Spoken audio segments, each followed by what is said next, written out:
I'm standing on the edge of what used to be a dock, my boots crunching on shattered safety glass and charred wood, staring down at the skeletal remains of the North Star, my father's 41-foot sailboat, the one thing in this world that still smelled like him, like Old Spice and teak oil, now reduced to a black, bubbling carcass hissing in the dawn light of Lake Mercer. The mast is snapped in two, lying in the water like a broken spine, and the smell. God, the smell isn't just smoke. It's chemical. It's gasoline and melted fiberglass, a stench that coats the back of your throat and refuses to leave. The birds are singing. The sun is rising over the water. The world is waking up like a normal Tuesday. But my world, the quiet life I built after 28 years of pulling drowning kids out of the Atlantic with the Coast Guard, has just been incinerated because I refused to bow down to a petty tyrant with a god complex. They thought burning my legacy would break me. They thought intimidation would make me sell my house and disappear, but they made a critical error in judgment, because they didn't realize that when you back a man who has spent his life navigating storms into a corner, he doesn't cower, he plots a course. My name is Elias Thorne, 54 years old, retired search and rescue, a man who just wanted to sandwood, drink coffee on his porch, and teach local kids how to sail. But that dream died the day Patricia Vance decided my existence was an eyesore. Patricia is 61, the president of the Silver Creek Estates Homeowners Association, a woman who wears pastel athleisure sets that cost more than my truck and drives a white Range Rover with a license plate that reads Queen, smiling that tight, shark-like smile that doesn't reach her eyes while she fines you for having the wrong shade of mulch. I bought this cabin with my inheritance, a grandfathered property that predates their precious gated community, meaning I'm technically outside their jurisdiction, but Patricia operates on the belief that rules are for other people and power is something you take, not something you earn. It started 6 months ago with a certified letter, thick and ominous, claiming my dock encroached 18 inches into community waterways, demanding I demolish it or face a $5,000 fine, which was absurd because I had surveys from 1995 proving the property line extended 10 feet past the pilings. I went to the monthly board meeting, a soul-sucking affair held under the buzzing fluorescent lights of the clubhouse, armed with my deeds and maps, thinking logic would prevail, but Patricia just sat there at the head table, flanked by her sister Linda, the treasurer who looked like a nervous bird, and her vice president, a contractor named Bill, dismissing my evidence with a wave of her manicured hand, telling me the board would take it under advisement, which is bureaucrat speak for go to. Hell, that was the opening shot, and when I refused to tear down the dock, the harassment shifted from bureaucratic to personal, my truck getting towed from my own driveway, anonymous complaints filed with the county about unsightly debris, and then, the escalation, the moment the Cold War turned hot. I came home from visiting my daughter, Maya, an architect in Charlotte, to find the North Star vandalized, bright neon orange spray paint covering the hull with the words "trash" on the port side and "leave" on the starboard. The paint still tacky, dripping like fresh blood.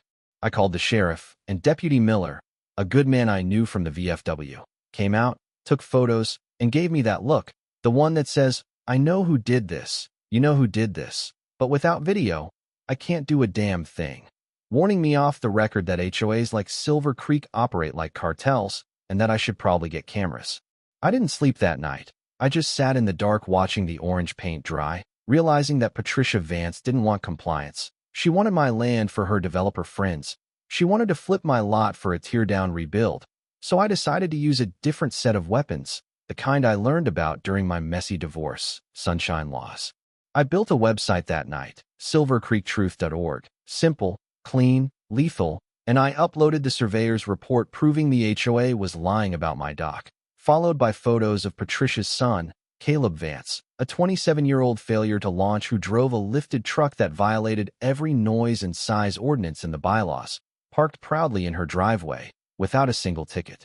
Then I dropped the bomb, the public records I'd requested from the county showing that Patricia was double-dipping, paying her own consulting firm, Vance Management, $47,000 of our dues money for advisory services, while simultaneously drawing a salary as president.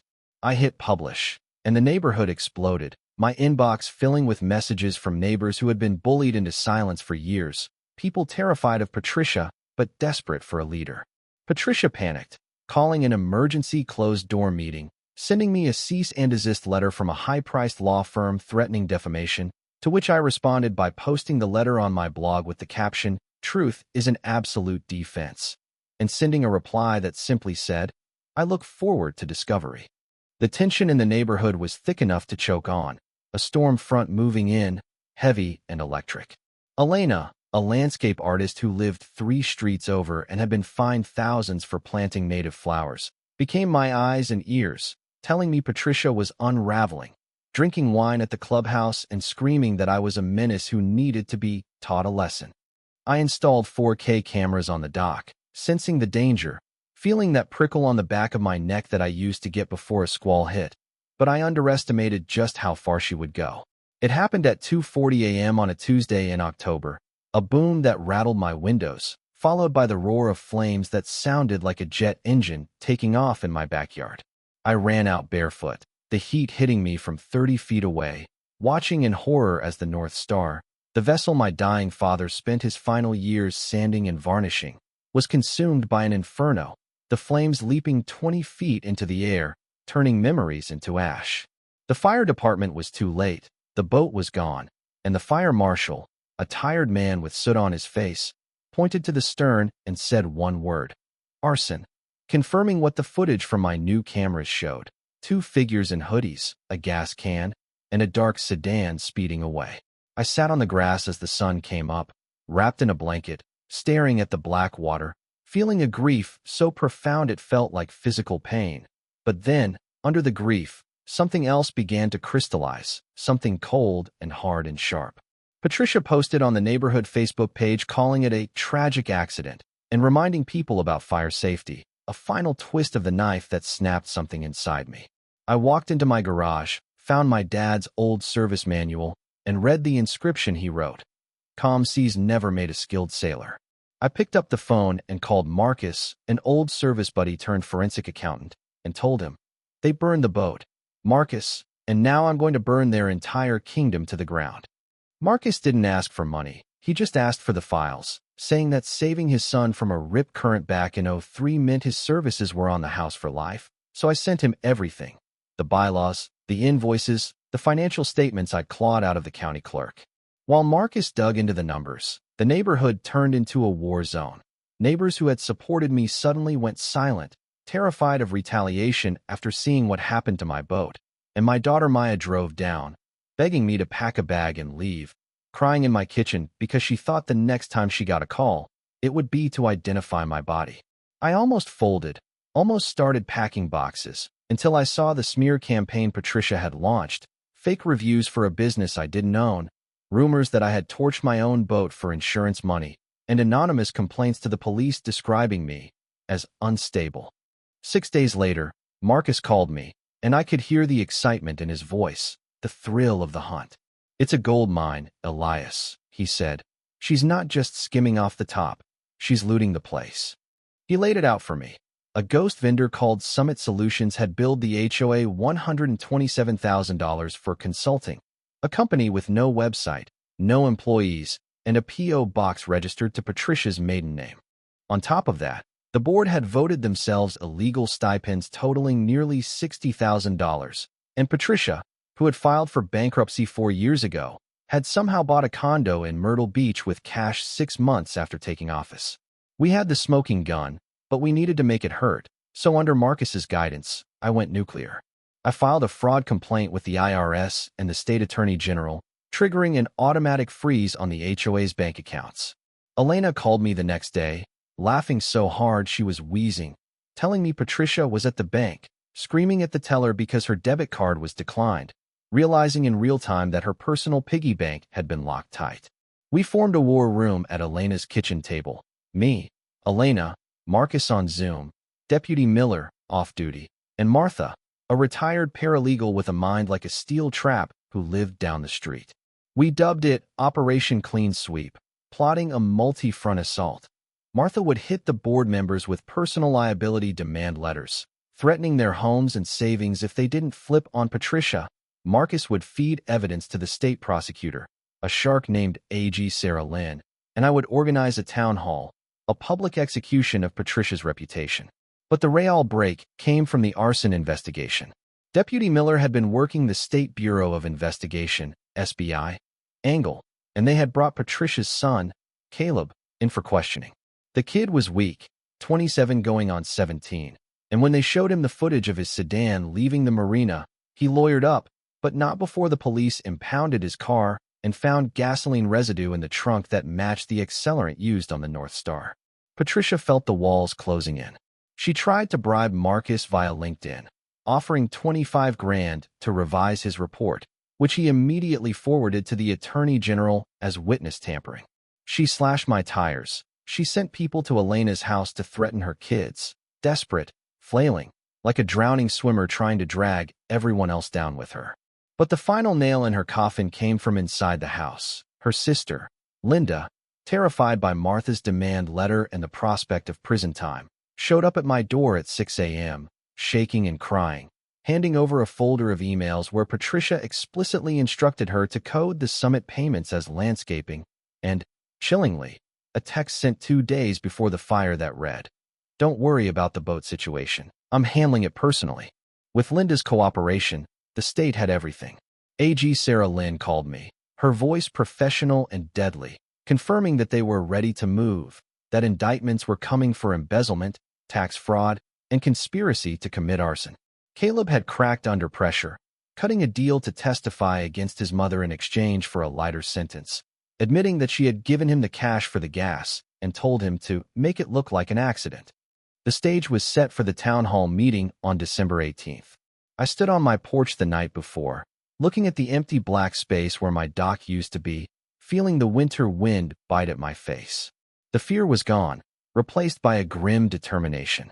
Patricia Vance had taken my peace, my property, and my father's memory, thinking I was just another old man she could bully into submission. Tomorrow, in front of 300 neighbors and the local news, I was going to show her exactly who she had messed with. The community center was packed beyond capacity, a sea of 300 anxious faces standing shoulder to shoulder, the air thick with the smell of wet coats and nervous anticipation. I stood at the podium, watching the back of the room where Patricia Vance sat alone, isolated in a circle of empty chairs like she was radioactive, looking smaller than I'd ever seen her, her expensive suit hanging loosely on her frame, stripped of her entourage, stripped of her power, just a scared woman waiting for the hammer to fall. I didn't yell, I didn't rage. I just clicked the remote and projected a photo of the North Star onto the big screen, pristine and white before the fire, followed immediately by the image of its charred skeleton. This was my father's legacy, I said, my voice echoing in the silent hall. And on October 23rd, it was burned to the waterline because I asked a simple question: where's our money going? I walked them through the slides. The Summit Solutions Shell Company, the fake invoices, the stolen $195,000 that funded Patricia's beach condo and luxury car. The room erupted, a wave of collective fury, people shouting, demanding answers, realizing that the potholes in the roads and the broken plumbing in the clubhouse were the direct result of one woman's greed. Then came the knockout blow. AG Sarah Lynn stood up from the second row, silencing the room with her presence, and announced that the state attorney general's office was filing 17 felony charges against Patricia Vance, confirming that assets were being seized and that arrests regarding the arson were already in motion. Patricia stood up, red-faced and trembling, screaming that it was all lies, that I was a fraud, but her voice cracked, thin and desperate, drowned out by the weight of the truth. When Elena stood up and moved for an immediate vote of no confidence, 200 hands shot into the air. The board was dissolved in minutes, and Patricia fled the room, stumbling out into the cold night, followed by the jeers of the people she had exploited for a decade. Justice, when it finally came, wasn't loud.